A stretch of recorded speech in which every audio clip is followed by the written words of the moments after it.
now, it's time for the College of Ice with Brian Brosdahl and Steve Panaz.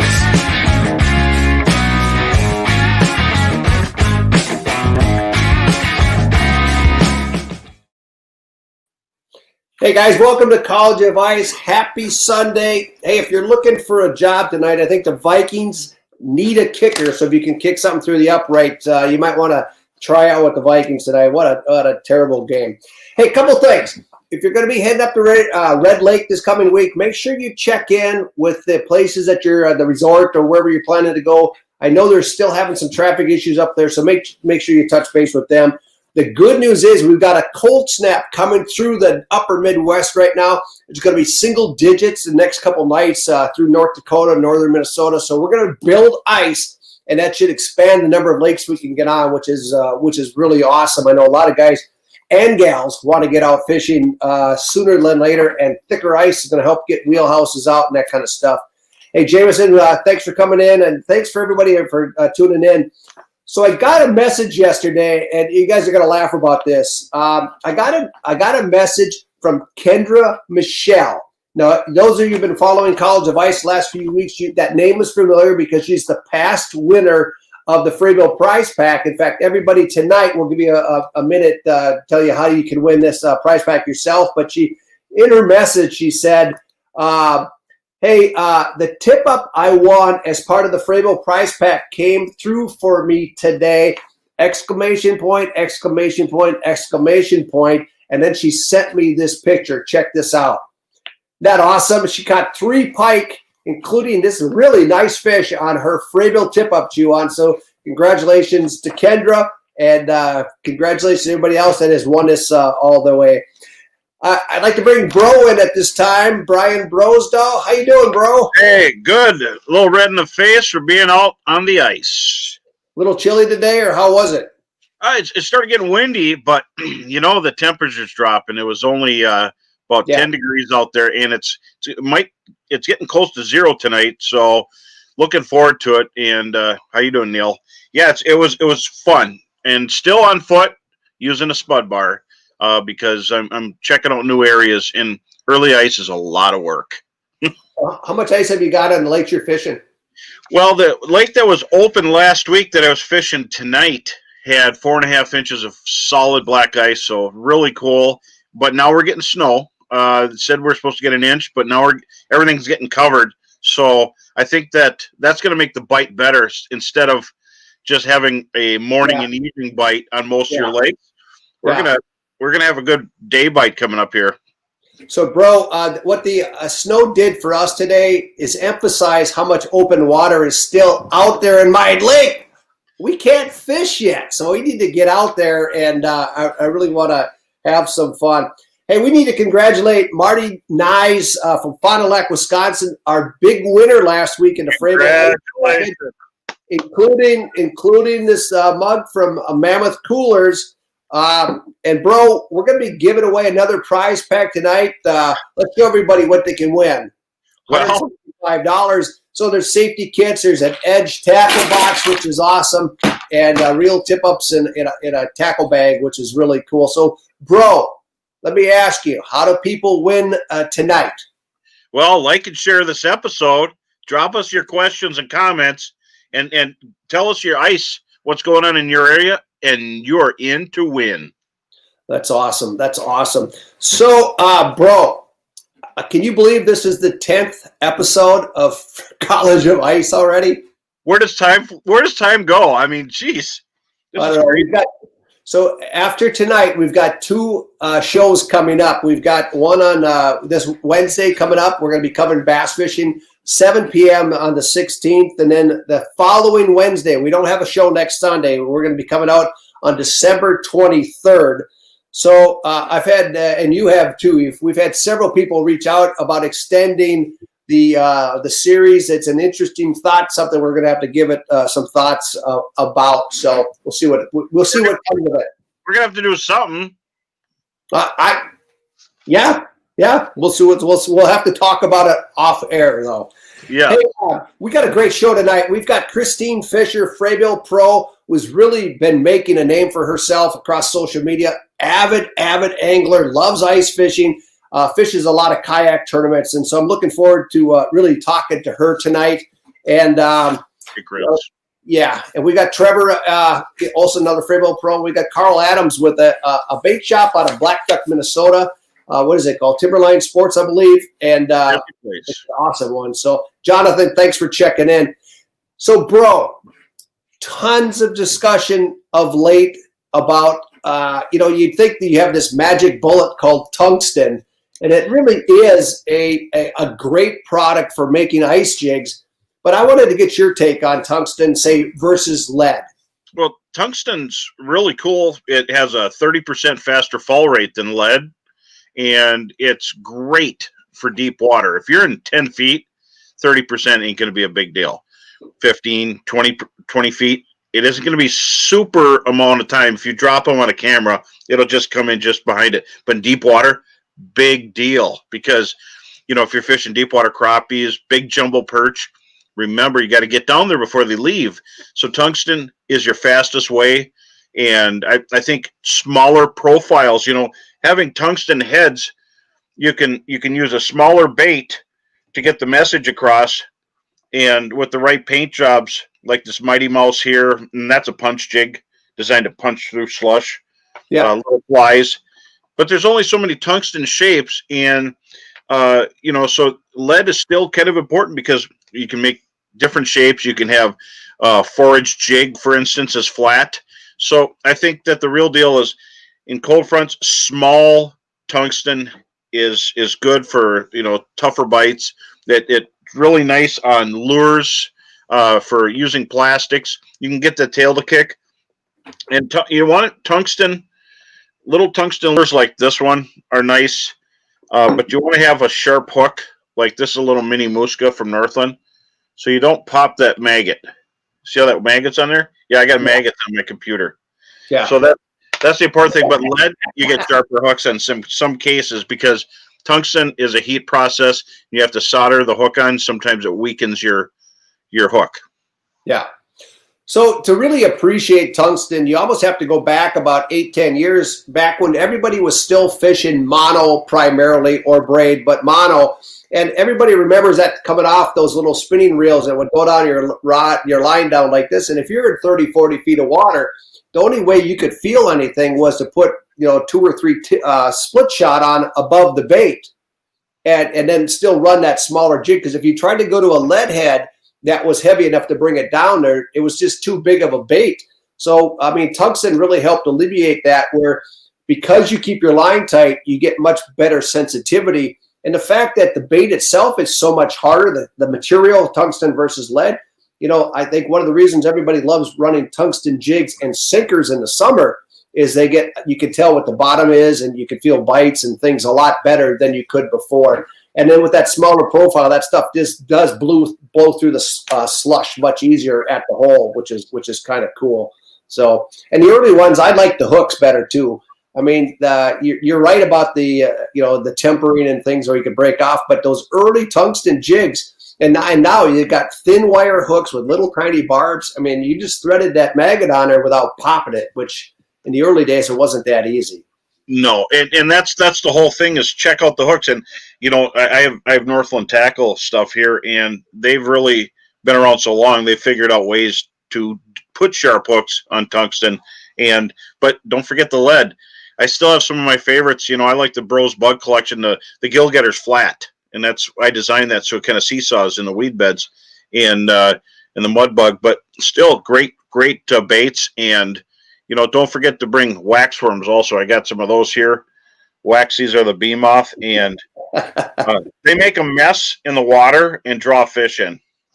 I still miss mousies. I remember fishing with my grandfather years back, and his favorite were mousies. And I haven't seen mousies in a bait shop, I bet you, for 30 years now. So I'd love if there's one in Minnesota selling mousies, let me know, because I'm going to stop by just for old time's sake and things. So, hey, bro, what's that? Looks like a little pet inside that puck that you got when you have mousies. You got a bunch of pets. Oh, So one of the things I wanted to talk about too is when do you go with lead versus tungsten? I mean, is it just the shallower water? And I like the fact that lead is really do have the ability to build it in many more shapes.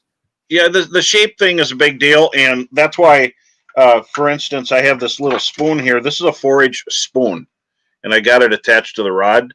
That's on my quick tip, and it's got a little treble hook, but these flat shapes are wonderful. And then this lead shape, it's still kind of a bowling ball to get down there quick, but I've got that.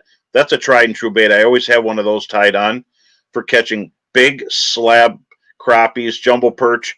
And, it's about getting down there and using a loop knot and creating this action. Tungsten's nice, but, like you said, keeping your line tight's an important thing. And there's something about the control of tungsten. But, lead is cheaper, and it's here, and you can mold it and shape it in many different ways. So I think it's important to know that the tungsten bus just came in. Don't throw your lead out. Keep it. Sure. Yeah. So, bro, actually, when I was in the World Ice Championships in the 90s, that was the first time I actually ran into tungsten jigs. They were being used by a lot of the anglers in Finland and Sweden and Russia and that sort of thing. And I brought a lot of them back, but they were so small back then that they would have a hole through the tungsten, and you would run your line through the hole and then actually tie off on the hook. And I see a lot of debate today, whereas if you tie that traditional tungsten shape, the kind of that teardrop type of shape, when you tie that off, your bait still runs at about a 45. And I really do like having a true horizontal jig.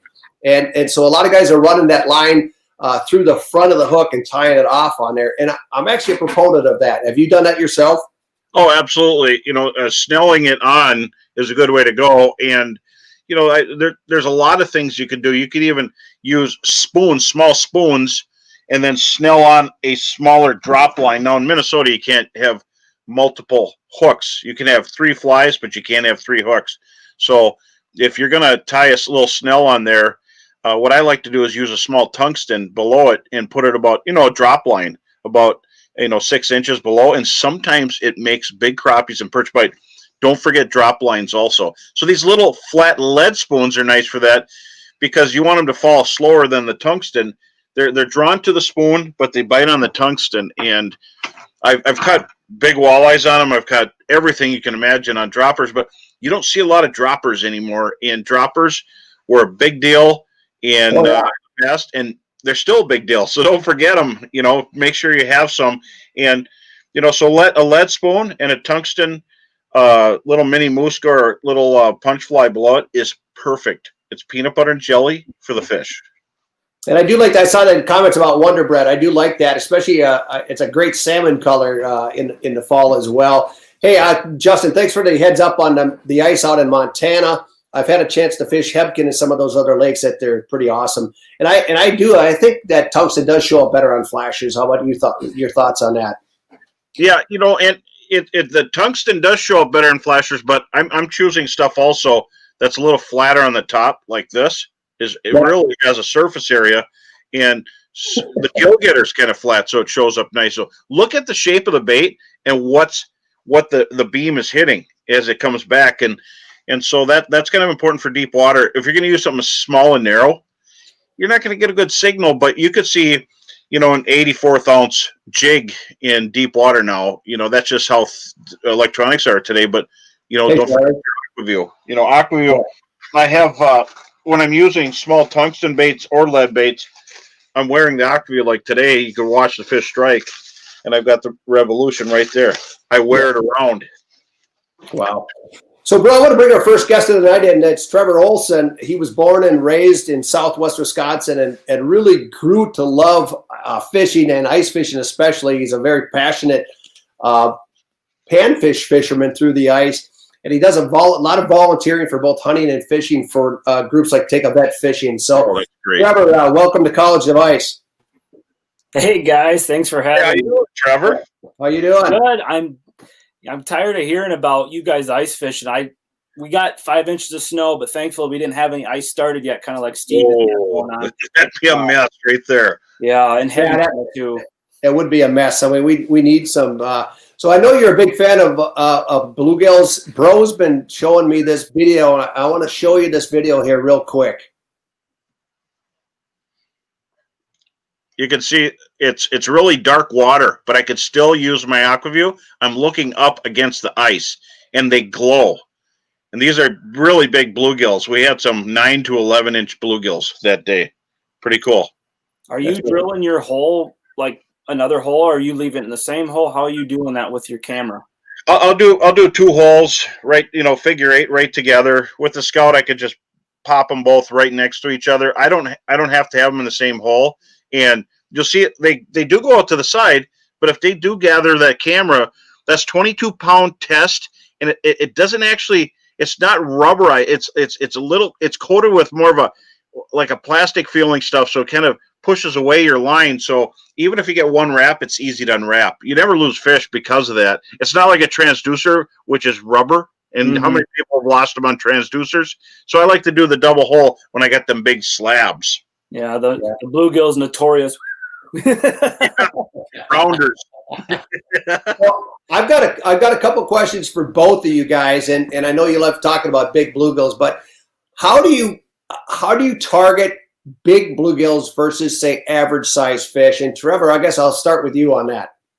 Well, it depends on the season. If you get into a lake where it has a lot of panfish, especially, you always notice, and I think Bro can probably attest to this, those smaller panfish are usually the most active. And sometimes you can get away with keeping them way above and just patiently waiting for some of those fish to come up. Or, you just have to sometimes upsize. Now, depending on the lake, I like to upsize either my tungsten or my other jig, whatever it is, or I might even use a small spoon like Bro was showing, that Northland forage spoon, the little one. I've caught a lot of small panfish on there too. I can't believe, but you can downsize the hook if you're concerned about the hook size. I'm not too concerned about it because when they're aggressive, they're going to bite it either way. So I like to upsize sometimes to try to get rid of it, or maybe just move a little bit. So, Bro, I guess the question I had to you is, both of you guys, if you're fishing a particular lake, are you finding the bigger fish in the over the weed beds? Are you finding them in different areas than the smaller fish? And are they schooling together in terms of the big fish versus, say, smaller fish? Well, that's something I could talk about just from a few days ago. As I was walleye fishing and fishing for bass on an expansive, shallow lake, I had gigantic bluegills going by. But this lake is full of bluegills, and all I seen were big ones.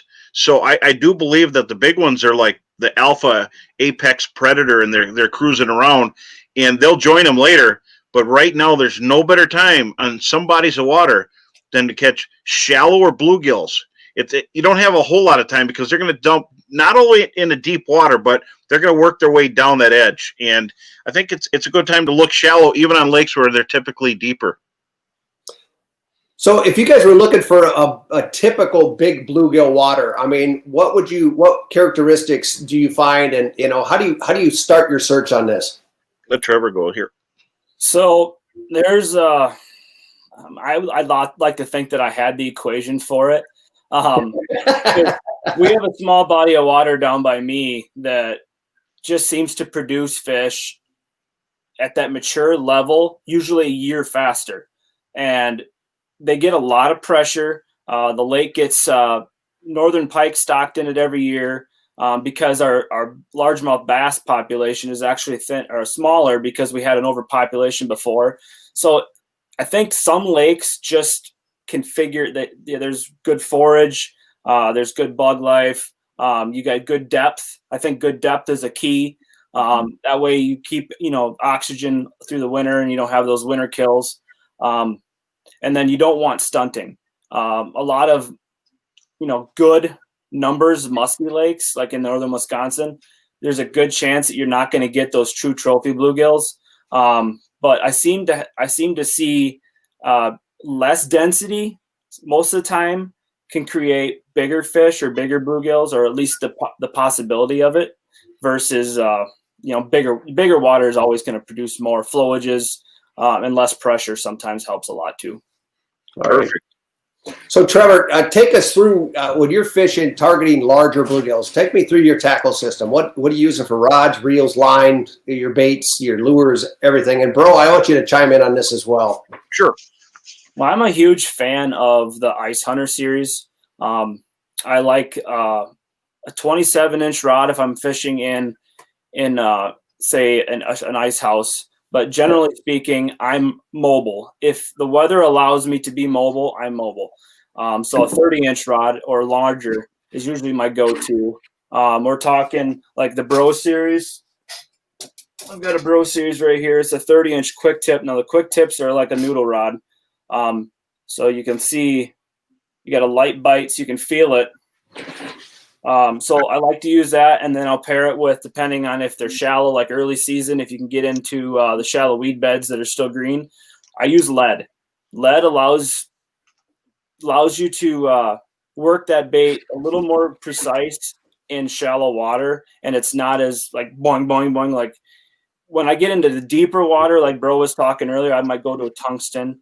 But the thing about tungsten that I really love is you can get away with a smaller hook size. So like late in the winter when things are really slow and those fish are really getting lethargic, I can downsize but still feel the bite in deep water.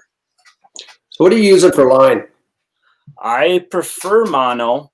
You guys have been talking up the fluorocarbon for so long, but I use so many different rods and I put new line on every year. So I just usually buy spools of mono in 2-pound and 3-pound test. And this also depends on where I'm going to fish. So if I'm going to fish like the backwaters of the Mississippi River, you never know what you're going to hook into. Bro's fished it before down here. You know, it could be big perch. You could have a largemouth, or, you just don't know.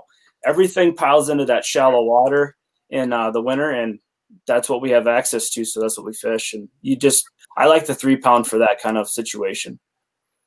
Well, yeah, and I like to use 3-pound test if I'm in the jungle, if I'm in weeds, and if I get into deep open basins, I'll use 1 or 2, and if the fish gets away, I'll get over it. I'll just catch the next one. But a lot of the biggest bluegills that I catch in a year's time, the biggest ones, are not with the small ones. They're running around with bass, schools of bass. They're in that mix. They know which end feeds, so they follow behind them. And so, in some of the deep lakes that have deep panfish, I've been finding them. And there's a great comment here earlier that bluegills at 20 feet. Yeah, 20 feet is kind of in between 10 to 20 feet is a great area to look. And anything over 24. They suffer barrel trauma. So I try not to go deep unless I need one fish for, a photo shoot. And there's a lot of lakes I know that I can get a big fish fast. I drive by it because I know they're going to explode. There's some lakes that have bluegills down to 55 feet because that's where the bloodworms are. But there's a lot of lakes, and bloodworms are a main food source for the gills in this area. And some lakes have shrimp. Carl coming on later, he lives by a lake that has shrimp, and there's shrimp all around, not in huge numbers, but they do exist. That's cool. Okay, so say you guys run into a tough bite on bluegills. What's your first step? What's your second step? I mean, how do you deal with a tough bite? Well, I had a bite. I was with Corey Schmidt from In Fisherman, and we were fishing. We knew the big gills were down there, and we're using waxies. And they'd come up and they'd leave. And if they did, they'd rip the waxy off. And we went on a 1-pound test, and we held it up high with plastics, and we barely moved them, and they ate it to the back of their throat. If you hold it up and you silhouette it, you can get them to go. But and you've got some giant ones in your area. Tell people how to get them. Well, sometimes when you have a situation where a front comes through, and then the post frontal is usually not great in my area. It all depends. Or any area. The fish are either they're going out deep, or if you do mark them, they're just really lethargic. So sometimes dead sticking, and it's not common for people who jig fish. But sometimes having 2 rods and jig fishing, like if I'm going to be bouncing around, hold a hole, I like to do this. So I like to have maybe a small spoon. This is like a little Cecil here. I like to have a small spoon and if the fish tend to like come up to it and not go, and then I might go downside to a smaller little tungsten jig or something. So I usually carry 2 different presentations with me when I'm hole hopping, so I can do that. And sometimes I can fish the same hole and I still have marks. And then what I do is I immediately switch it up, drop into something else completely different down the hole, and it just gets them going again or whatever. I can't explain it, but I've been doing it for a long time and it works. That's a great plan. Yeah, I'm a huge fan of the small spoons now, especially with treble hooks. They're dynamite. Your hookup ratios are solid. They just seem to work better than a typical ice fly sometimes. So it's nice to have a mix on that. Hey guys, yeah, go ahead, bro. Little micro Gamakatsu salmon egg style hooks in these neon colors work good, but they make hooks so small you could inhale the sneeze and they'd go up your nose. I mean, these are tiny hooks. You don't need hooks that you need a telescope to tie on, but they make them, and I like using those on my Northland spoons, so check them out. Did you mean a microscope or a telescope? I got size 28 Gamakatsu hooks. Yeah. I can't see to tie them anymore, and I need the Hubble telescope to tie that on 1 pound test. But as small as I'll go is 18. But there's times, and like you was talking about dead sticking. Dead sticking works for giant gills. Once you've located them, you can make them bite, but they'll drive you nuts, and that's what I love about them. But then some pontoon will pull up over a weed bed and catch them all in the summer under bobbers, and they just throw themselves at them. So that's the fish, right? Yeah. So we got a couple minutes left, guys, but I did want to talk about it. There's a big debate right now in Minnesota whether they should change the bluegill limits, and I wanted to get your thoughts on how do we. What are your thoughts on the current bluegill limits in your state? I know you're in Wisconsin, but in Minnesota as well, bro. And how do we protect, and why do we need to show some restraint in terms of harvesting some of these big panfish? Well, the Quality Bluegill Initiative that's been started up in Minnesota is about having some lakes, not taking it away from fish fryers and stuff like that, but having some lakes that we can have big bluegills sometime later on in life for your kids or your grandkids. And it's about keeping the big males in there, and so they can spawn and the little ones don't spawn. And if you take a bunch of big gills out of a lake, their biggest enemy is harvest. And I know they taste good, but smaller ones taste better. So keep them under 9 is basically what it is. Trevor, do you agree with that? I really agree with that. There's a lot of small lakes in our area, not a ton, not like northern Minnesota where you can go within 10 minutes and there's a pile of them. In certain areas in Wisconsin, we do have that, but here in southern part of the state, we seem to have a lot of fishermen, and we can have good weather fishermen down here too, because we have a lot warmer weather. That's why it takes us so long to get ice down here. But we have a lot of pressure on these little lakes, and I'm quite surprised that we have not damaged some already. Social media plays a factor in that. The cell phones, text messaging, word travels fast. Somebody's getting on a good bite, Yep. And 25 per person. That's a lot. Wisconsin's 25 per person on almost every lake. The one local lake I had here, they had no limit on bluegills whatsoever, but I think they were having a hard time with regulating or pinching somebody if they were, and saying they were always just fishing this lake. A Finlander limit, right? Whatever fits in your truck. Yeah. Some lakes they have gone to what's like a 10 15 or 10 5, so you can only take 10 per species, and I kind of agree with that. People can still go out and catch a bunch of fish and fill the freezer if they want, but there's a lot of people that are at times catching limits and limits and limits. Me personally, if I put a little bit of fish in the freezer, it's only going to be for one extra meal.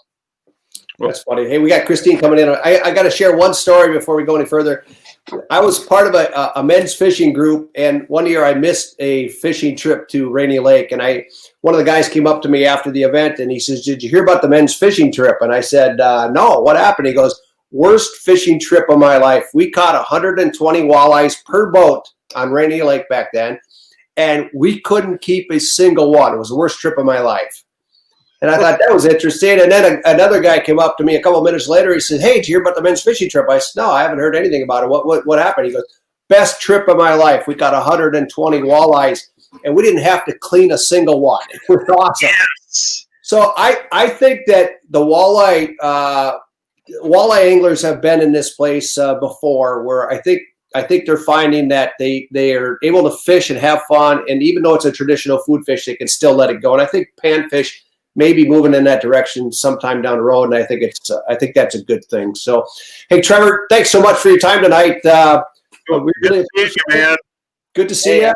I got that itch for hard water. Hopefully this week we get some ice down here, or at least close. Yeah, all right, be safe. We need it as well. Have a great night. Thanks for coming by. Thanks, Trevor.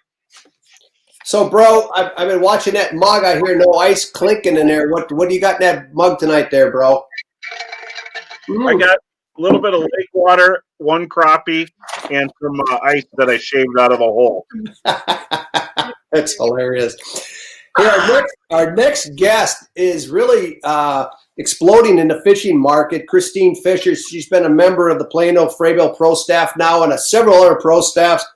She's been literally living on the road, living in her truck, and just so she could fish all over the country. She's originally from Nebraska, and is now living in eastern Tennessee on Watts Bar. But Christine, hey, welcome to College of Ice. Thanks for joining us. How are you? Hey, guys. Thanks for having me. Good to be here. That's cool. Hey, so why did a Nebraska girl end up moving to Tennessee? Well, the fishing is really good here. I'm within an hour and a half of like 6 of my favorite muskie holes. I've got Chickamauga within 10 minutes of my house. I've got Dale Hollow. I mean, you name it. I can be anywhere within a few hours of all these big bass factories too. So it just kind of seemingly made sense for me in my career. That's awesome. So I know you fish. I know you're a big fan of ice fishing. You used to guide ice fishing in Nebraska. What were some of the waters you used to fish? So some of our more popular waters out there, we got Mac for walleye. Did a little bit out there, but some of my favorite local waters was a Lake Wanahoo. Did a lot of crappie guiding out there, and my favorite all-time Nebraska fishery. I don't know if you guys are probably familiar with this, but the refuge lakes, and a lot of my big trophy pies. Giant fish. Yeah. The fishery, the game and parks have been renovating the refuge lakes for the last several years and killing off the pike. So it's kind of a sore spot for me. But that was my ultimate favorite ice trip ever, was little trips out to the refuge. So what impresses me about you is your passion for fishing. I mean, there's very few people that would want to live in their vehicle just so they could fish and travel. When did you start fishing, and how did you develop this love of fishing? Well, I was fortunate to be brought into a very outdoors oriented family. Fishing kind of encompasses my upbringing and my family. We fished family walleye tournaments growing up. It'd be my dad and I versus my grandpa and brother, or my mom and my brother, in the boats. And so it's always been a huge part of my life. I grew up going on family vacations to the Boundary Waters, which fostered my love for pike and walleye and muskie. My first purchase ever, my first big girl purchase was a little John bow with, I think it was like a little 25 horse on it, like a little kicker motor. I bought when I was 15. And so I could go out by myself and not have to take the paddle boat out up north. Wow, that's cool. Yeah. What's your favorite fish? If you had to pick one fish, muskie. What would you target? Easy. Muskie. Oh yeah. Yep. Really? Yeah. What is it about muskie? Muskie is in my opinion, I fish for hundreds of species, and I've been all over the world fishing, but there's something about muskie that I'm a glutton for punishment, I guess. And they will mentally, physically, emotionally, and spiritually wear you down. And I love that. So it keeps me coming back, and they keep me on my toes. So they're fun fish. Look, they jump and they're explosive. I could understand, but it takes a while to catch one though. Sometimes. You guys, I tell you what, I know these rivers like the back of my hand. I've been fishing them down here in Tennessee for 5 years now, And I've been out, you know, when you get so comfortable in your home waters and you can almost guarantee you're going to catch a fish. That's one of these holes for me. And I've been out 4 times now and haven't put a fish in the boat. So you can believe kind of where I'm at with these fish right now. But I think this week's going to produce some for me. What's your biggest muskie down south in the southern states? In the southern states, my biggest is I got a 47.5 out of one of these rivers. Oh wow, they're huge down there. Yeah, there's some big muskies down there. So I know when you're ice fishing that you've got a unique species that you're a fan of. What do you like targeting through the ice? Well, for a long time, I'm a trophy hunter. I do the meat haul thing maybe once or twice a year to get some stuff in the freezer. But you know, I was big on rod and reel pike fishing, like trophy pike. I like trophy walleye, but the last few years I've really developed this affinity for smallmouth, for big smallmouth. You know, later midwinter, late ice, especially. I'm pretty particular. You know, smallmouth will winter anywhere up to 50 feet, but I don't target them unless they're, you know, 25 foot's kind of my cutoff for them. So if I can't find them shallow, then I don't fish for them. But I've been pretty good at narrowing down some areas and some gravel flats and reefs that, you know, those active fish are, and it's safe to catch them. So it's kind of been a favorite of mine. How are you targeting them? What are you using for lures and baits and stuff like that? You know, it all depends on the lake and the conditions.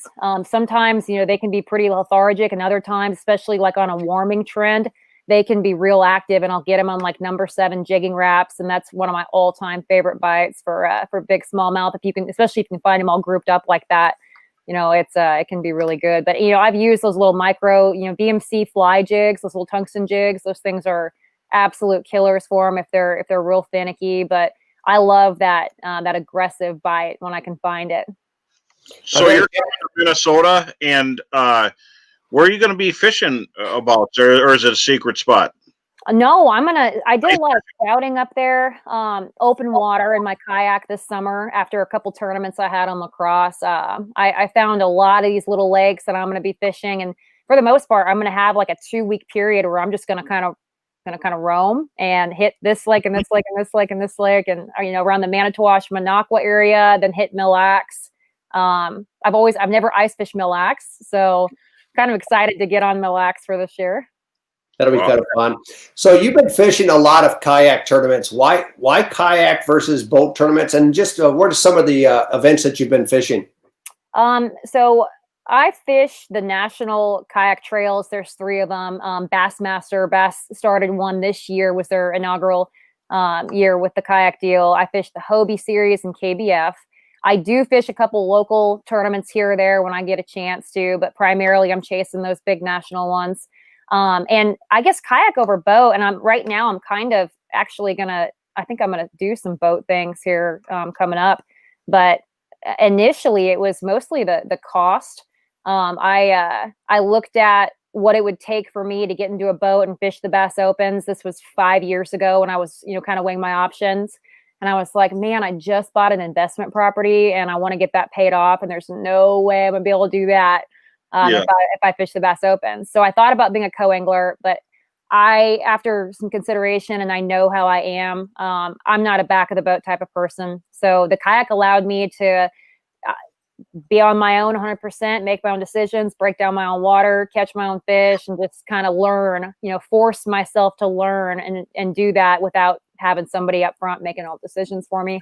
I didn't think I'd want to do that. So I went with the kayak for now. So these events run 125 to 150 people, contestants per event. Is that about right? Yeah, we've had, you know, the first bass on Logan Martin hit 240, which was our biggest event. Yeah, we've had some go over 170, but I think they average like 125, 150. And entry fees are how much? And then what kind of payouts do they have for first, second, third, that kind of stuff? So just for an example, you know, the Hobie series, we use that because they have the best payouts. Entry fees are $235. And if we get 150 people, first place taking home a little over 10 grand. Second place is like 8 grand. Wow. Yeah, it's and for a very little investment. I mean, one of our guys, Russ Snyders, who was a stick in the bass boats in the California Bass Opens years ago, he now fishes just kayak tournaments, and he made over like 80 grand this year fishing kayak tournaments. That's amazing. Yeah. Eric Brandwright just asked a question. I mean, when you run into windy situations, do they limit access to the lakes, or how do you fish? Or how do you handle the big wind? Very carefully. I You get that, Eric? Yeah. You got to know your limitations. And honestly, I feel more comfortable sometimes. Like I've done some muskie fishing on St. Clair when it was raging. I'm talking like 4 or 5 foot rollers, and most boats didn't get out in it. And if you're careful enough, I know how to ride those rollers and, just position your boat right. I fished Lake Erie, a big tournament on Lake Erie, when it was so bad that they did actually limit us to within a half a mile of Presque Isle Bay, which sucked because my fish were all way offshore. But it worked out. That's the only time I think they've really ever limited us. I think it was like 40-mile-an-hour winds on Lake Erie, and it was bad. Yeah. What brand canoe or kayak are you running now? Hobie.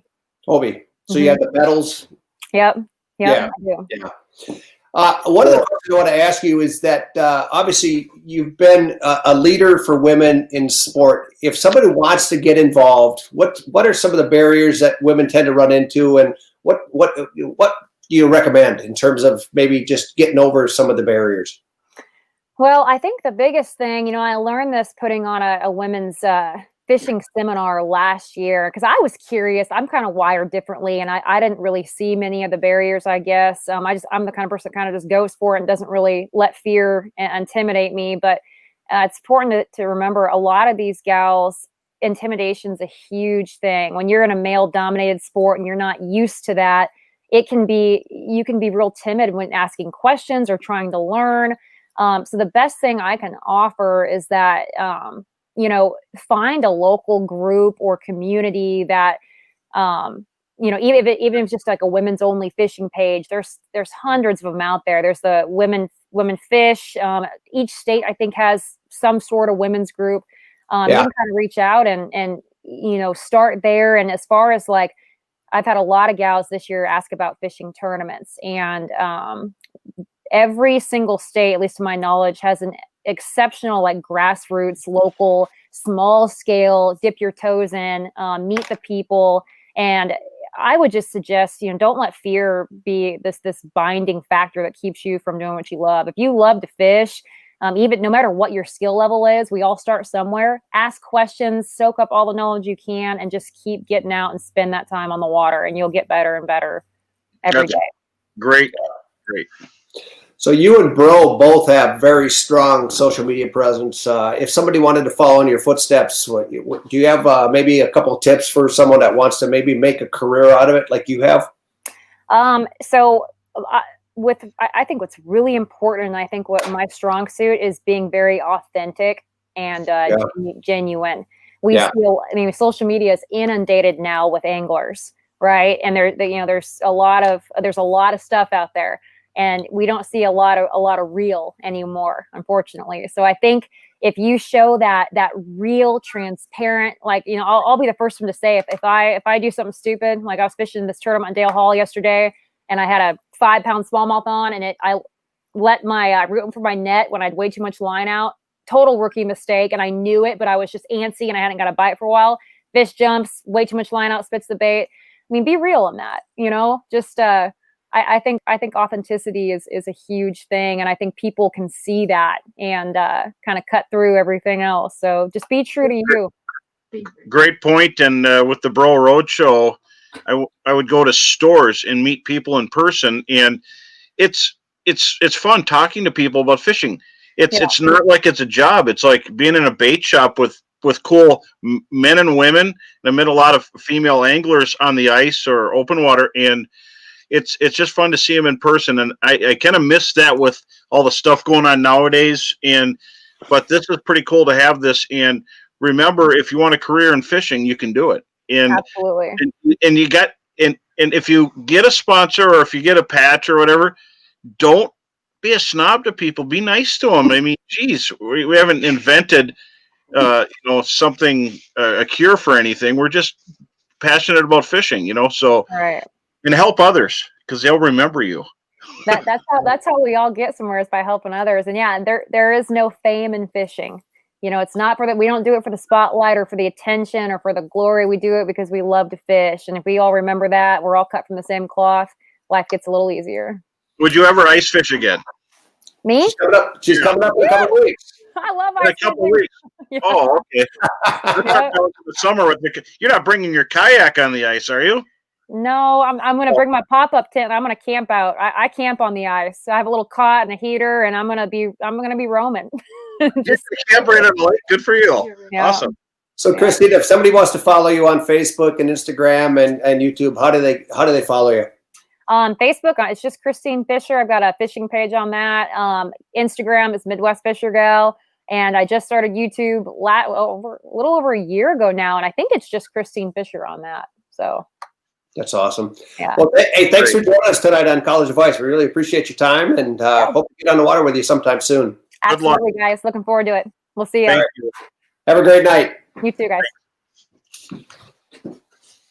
Bro, it's been really fascinating to see the number of women joining the ranks, not as a fishing companion, but just getting out themselves. And I think it's very interesting, and it's exciting when she says authentic.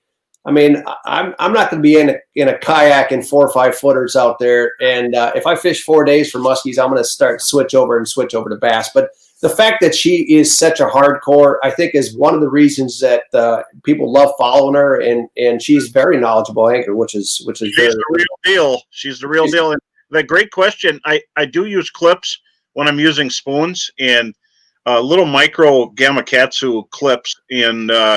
So I could switch spoons really fast, but on small, like the panfish tackle, no, I'm using knots. I'm using loop knots.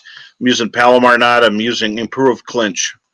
That's awesome. Hey, we're a little bit behind here, bro, so we got to catch up. We've got Carl Adams with Timberline Sports on College of Ice. He's up in Black Duck, Minnesota. I know you and Carl are actually friends. So, Carl, welcome to College of Ice. Good to see you guys. There he is. I can't tell you how many times I've driven through Black Duck and had to stop at your store. You guys got a great selection of just about everything you need, and it's pretty awesome. That's our goal. We try to cater to all the fishermen, especially ice fishing. That's our busiest time of year. We even carry mousies, usually not until about March when the guys are chasing panfish. We'll even have some mousies. In March. Do you ship them? I might have to get some. We some. probably could find a way to do that. All right, I like that.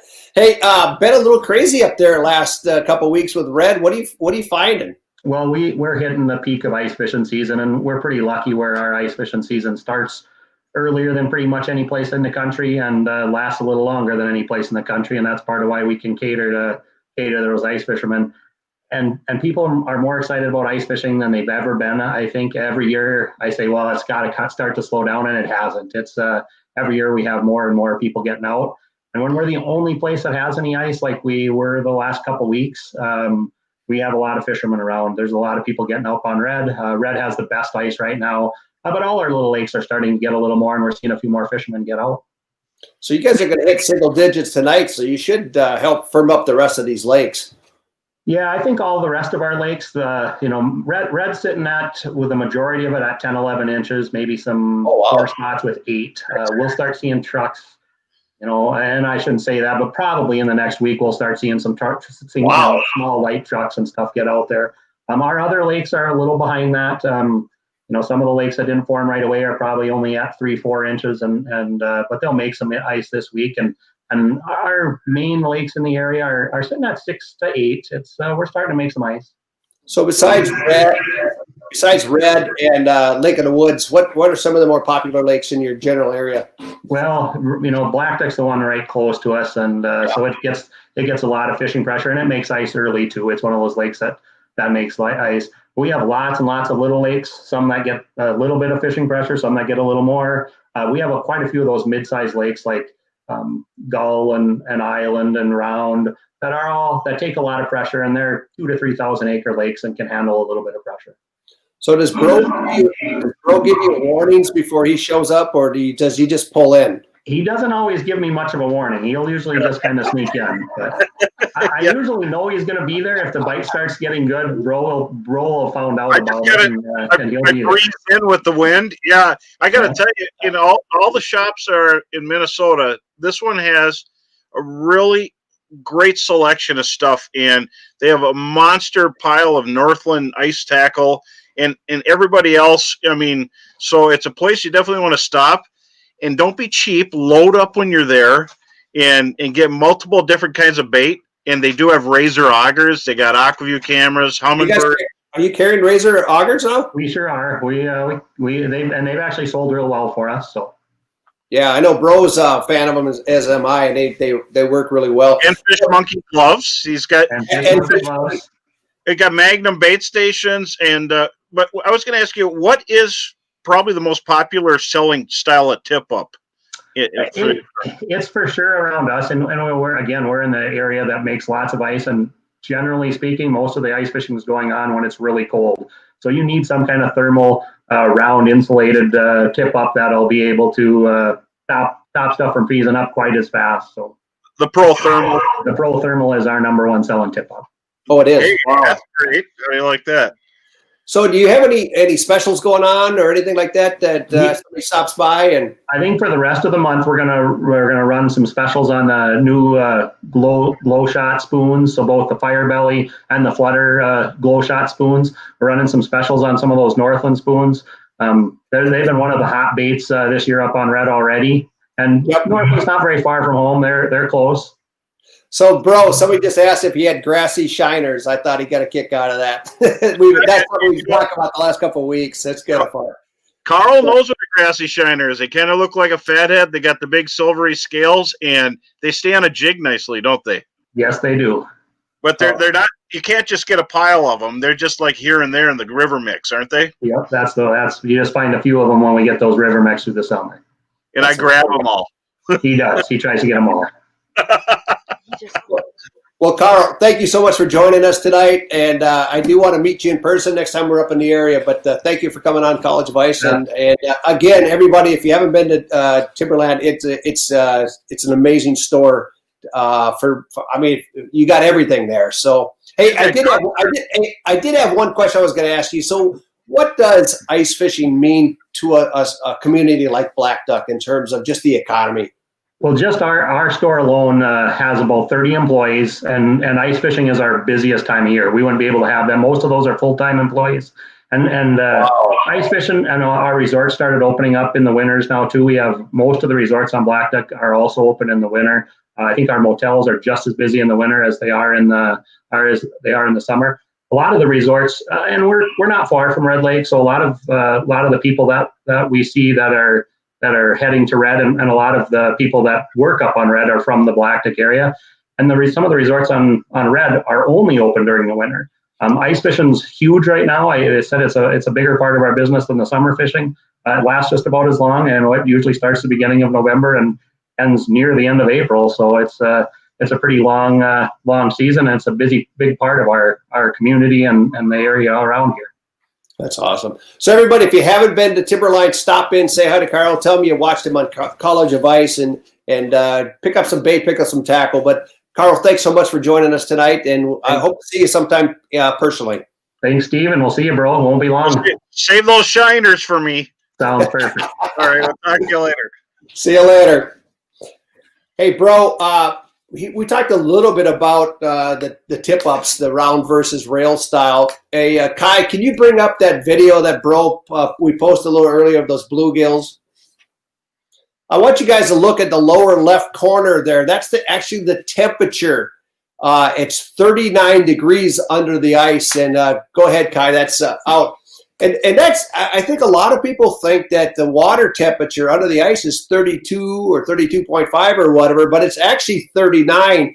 And one of the reasons that the Pro Thermal tip-ups work so well is that it helps capture that heat. And Kai, show us a Pro Thermal tip-up from underneath. I know we have a photo of one. So, bro, talk a little bit about this, bro. Well, you can see you've got insulation. And as you see in the molded parts, it folds up. There's a little spot to fold everything in there, and there's a little tackle box there. So each tip up carries its own tackle. So you could have extra quick strikes. You could have sinkers. You don't have to run around. You can set it up, and it all folds into a nice package into a bucket. It's a really good concept. Yeah, you can put a ton of them in a 5-gallon bucket. And I love rail style tip ups as well. But I think I'm turning more and more to go to this, the Pro Thermal style, because they're easy to transport. And I've had situations late in the season where you get light piping coming through the hole. You got coming through, and I think it helps block the snow. And one of the things I like to do when I put the tip up in is, Kai, go ahead with that other photo. I mean, I just cover that thing up with snow and help it really, hold that heat in there so you don't have that ice freezing, which is nice. Oh, and you can see them. They're orange. And in our area, we're not like Tim Thomas in New York gets at 3, 4, 5 feet of snow sometimes. We just get a couple feet. And I'm going to show you just before I came out, there's a selfie. I couldn't get the whole fish in there. And normally, Heather's catching the big ones. I'm catching the small ones. Are you wearing a Viking shirt? Hey, you know what? Heather, you got to show up. There you go. We've been talking. I mean, hello, everybody. Everybody. Hi, Tom and Steve. This is the Brosdahl team. I know Bro's the face of the team, but Heather's the brain. So we just want to make sure you guys are aware of that. So, and she's as passionate. She's a passionate Viking fan, and she catches the biggest fish. Hey, bro, the rail style tip up too, like the Arctic Fire. Those are great tip ups too. I mean, I want to downplay them. They're very inexpensive. They run different styles. They'll run maybe $15 or $20 for them. Kai, go ahead and bring up a photo of a rail style tip up. They're affordable, and they're still a popular tip up. And this is what a tip up that a lot of people grow up with. And I have these. These work great. I have some rigged for pike, for big Lake of the Woods pike, and so it depends on the weather and what you're doing. You might be in an area that doesn't get 30 below zero for 30 days, and you might not need the Pro Thermal. But so I find myself using the Pro Thermal more, and we could actually say that most of the time the rail style is probably really popular, probably one of the more popular in the Midwest. And the nice thing about that, the rail style too, is if you get into deeper snow where you're digging down to get to the ice, you could extend that flag, either buy something or extend it up so you can see those above the thing. So, which would be awesome. Hey, bro, we've got a great show coming up. We're running out of time here tonight, guys, but we've got a great show coming up this Wednesday. We're going to talk about specifically targeting largemouth through the ice. And if you've been told that largemouth go dormant or don't bite, don't believe it. There's a tremendous bite with both tip ups and some of the ice flies and things that targeting big bass. I know, bro, you and Nick Linder put one on the ice the other day. That was close to 7 pounds. I mean, yeah, there's a picture of it right there. I mean, look at that. And Nick wrote on Facebook, I saw it. He said, "I never thought my personal best would come through the ice." And it just kind of shows you what the things are. So I think that's pretty awesome. That's a kicker fish, and if you're in a fishing tournament, you want to fish like that because you're going to walk away with everything. And but of course they bite in the wintertime. So, yeah. But right now they're going to disappear here soon, and they don't stick around. They're going to get tougher to get, and so early ice, as soon as you can get out there, is really good. And lakes that are fertile and have a lot of vegetation, you'd be surprised. Any lake that's really fertile might have a giant bass in it. And I'm a fan of shiners for bass. And the funny thing is when that tip up goes off, that little T, if a pike goes like this, the bass go like this. I mean, it's amazing how fast they can be on that. Hey, the other thing we're going to do is we're going to cover how to stay warm on the ice. We're going to talk ice suits with Charlie Davis.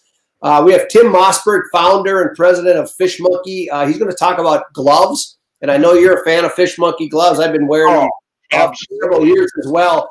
And they've got the Yeti model, which is the one right there. There's your ultimate in cold weather stuff. And Tim will take you through how they build these gloves and, the process that goes into building them, which is really exciting.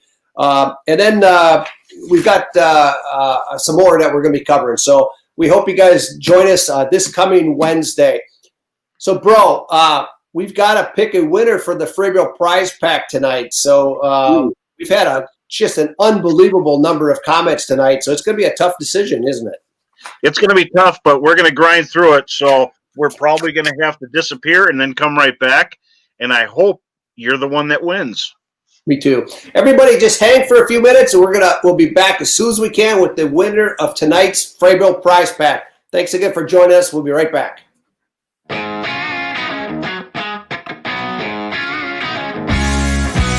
Thanks for watching this week's College of Ice. Stay tuned for all new episodes coming up.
Hey guys, thanks for your patience. We've had a I don't know, bro.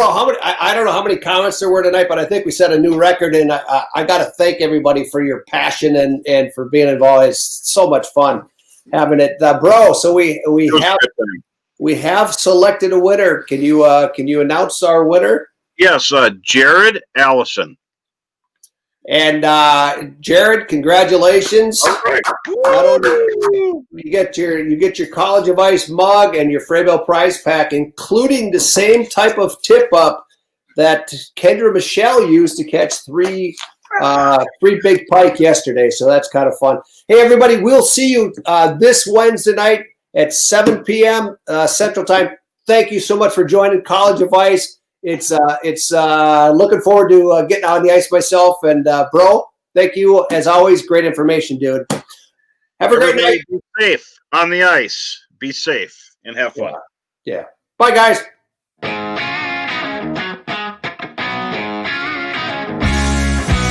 Thanks for watching this week's College of Ice. Stay tuned for all new episodes coming up.